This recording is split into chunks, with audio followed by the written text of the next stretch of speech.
Hello दोस्तों, अगर आप कार्टून पसंद करते हैं तो टॉम एंड जेरी नाम के कार्टून कैरेक्टर से अनजान बिल्कुल भी नहीं होंगे। 2022 में हम टॉम एंड जेरी का 82 जन्मदिन मना रहे हैं और यहाँ उन दोनों के बारे में कुछ तथ्य दिए गए हैं। तो आइए बताते हैं हम टॉम एंड जेरी का असली नाम क्या था।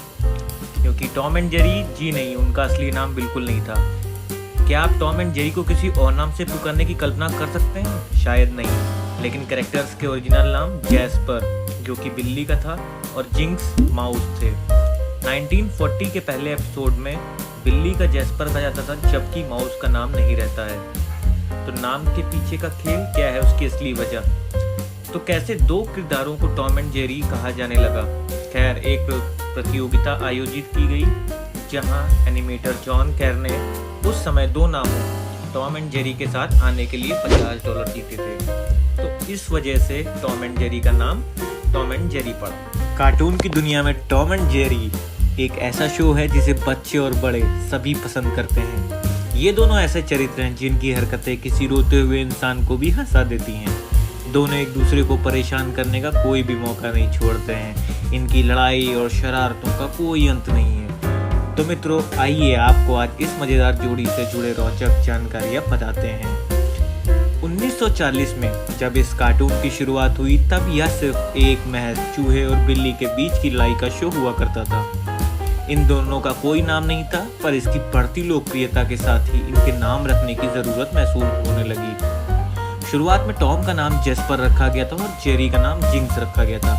बाद में एक कंपटीशन के माध्यम से एक स्थायी नाम खोजने की कोशिश की गई। जॉन कोर नाम के एक एनिमेटर ने इस कंपटीशन को जीता और उसके सुझाव नाम टॉम एंड जेरी को $50 का इनाम दिया गया। इसके बाद से यह चरित्र इसी नाम से जाना जाने लगा। हालांकि टॉम का पूरा नाम थॉमस है। जोसेफ बारबेरा का जन्म 1911 में इटली में हुआ था। बचपन से बारबेरा को स्केच बनाने का बहुत शौक था। 19 साल की उम्र में वे न्यूयॉर्क की पत्रिकाओं में बतौर कार्टूनिस्ट काम करने का सपना देखा करते थे, लेकिन उनका यह सपना पूरा नहीं हुआ।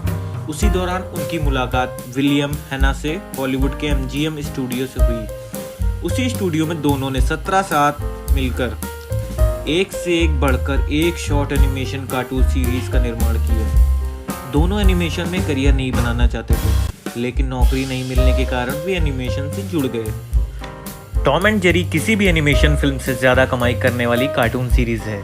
जब इनके शो दिखाए जाते थे तो उसे देखने के लिए भारी भीड़ जुटती थी। ये दोनों कभी कुछ बोलते नहीं हैं, लेकिन फिर भी इनकी हरकतें हर किसी को हंसा देती हैं। हालांकि इस कहानी में मौजूद दूसरे कैरेक्टर्स को बातें करते हुए दिखाया जाता है। कई बार आपने टॉम को गाना गाते हुए भी देखा होगा। टॉम एक अच्छा सिंगर होने के साथ भी पियानो भी अच्छा बजाता है।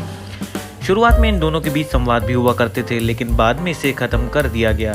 बाद में टॉम एंड जेरी टेल्स में इसे फिर से शुरू किया गया। इस एनिमेशन सीरीज में साउंड इफेक्ट का भी खास ध्यान रखा गया है। खासकर टॉम के चोट खाकर चिल्लाने और जेरी के डरने और हंसने की आवाज़ों पर काफ़ी मेहनत की गई थी।